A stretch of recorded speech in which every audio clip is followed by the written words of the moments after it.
Les maternelles, 4 ans, étaient de retour à l'avant-scène à l'Assemblée nationale aujourd'hui. François, l'opposition qui accuse le gouvernement de dépenser pour ouvrir des classes qui, finalement, ne vont bénéficier qu'à quelques élèves.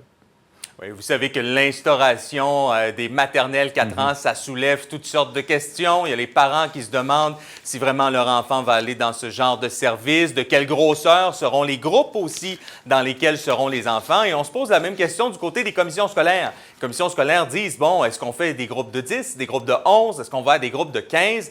Eh bien, ce que l'opposition a révélé aujourd'hui, c'est que les commissions scolaires se sont fait dire, bien écoutez, vous pouvez aller jusqu'à 12, mais à partir de 12, là, vous pouvez scinder le groupe en deux, c'est-à-dire de faire 2 classes de 6. Alors, vous comprendrez que l'argumentaire de l'opposition aujourd'hui, c'est de dire vraiment, est-ce qu'on va construire de nouvelles classes, embaucher des gens pour une classe qui ne contient que 6 élèves? On écoute. Ça commence à coûter très cher, une classe à 1 million pour 6 enfants. Et ça, c'est 1 million pour du béton, on le sait bien. Il n'y a pas encore d'enseignants. La moyenne, là, ça change de jour en jour. Là. Il y a encore des inscriptions qui se font. On est un petit peu au-dessus de 11 enfants par classe à ce moment-ci. Comment on va arriver à ce fameux chiffre de 3000 classes de maternelle 4 ans, alors que ça a pris tous les efforts du monde pour être capable d'en ouvrir 250?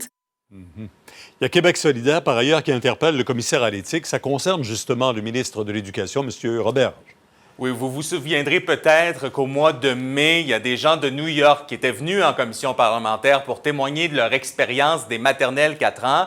Et on avait appris par la suite que le ministère de l'Éducation avait remboursé ces gens-là pour les dépenses qu'ils avaient encourues en venant témoigner à Québec. Or, à l'Assemblée nationale, on ne rembourse pas les dépenses des gens qui viennent témoigner. Alors, Québec solidaire interpelle la commissaire à l'éthique. On écoute. Ça crée 2 catégories d'intervenants. Moi, c'est ça le problème que j'ai avec ça. Il y a des intervenants dont l'opinion correspond à celle du ministre qui ont eu leurs dépenses remboursées pour venir témoigner ici devant nous. Il y a d'autres intervenants qui n'ont pas été compensés pour leurs dépenses. C'est pas une pratique habituelle là, de rembourser les dépenses des gens qui viennent ici. On peut toujours se priver de l'expertise internationale, mais est-ce que c'est le meilleur investissement pour nos jeunes? Je pense pas.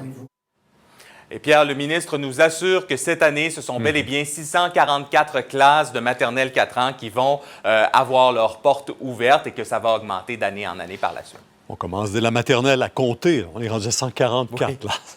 Merci. Au revoir. Au revoir.